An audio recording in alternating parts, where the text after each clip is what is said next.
Ни престои престапна или висококосна година. Тоа значи дека оваа 2016 година ќе има 366 дена, односно месец февруари има 29 дена. На овој начин, со еден ден плюс на секои 4 години, се усогласуваат календарската со астрономската година.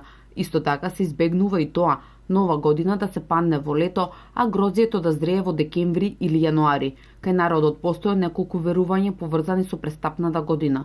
Освен децата родени во високосна година, а особено на 29 февруари, ќе имаат многу среќа, се друго што се прави во оваа година кратко ќе трае. Иако оваа година трае подолго, сепак работите кои што ќе се случат во оваа година траеле, мислеле луѓето дека ќе траат кратко.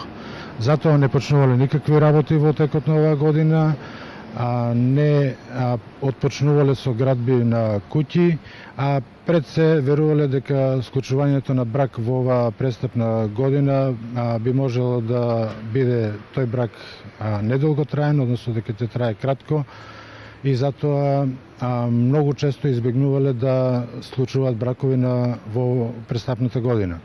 Според некои народни верувања, ако се случило младоженците да не може да ја чекаат следната година, поради тоа што биле на печалба или пак предвреме очекувале принова, за да не ги бија малер на денот на свадбата, правеле одредени обичаи. За да ги избегнат несреќите кои евентуално би можеле да им се случат, меселе брашно со од претходната година, значи старо брашно, и од тоа брашно меселе леп или погача, која што потоа ја раздавале на роднините, пријателите, соседите. Сметале дека со тоа ќе ги избегнат евентуалните несреќи кои што би можеле да им се случат во таа година, затоа што склучувале брак во престапна година.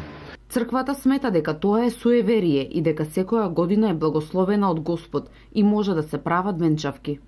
Тие суеверија поврзани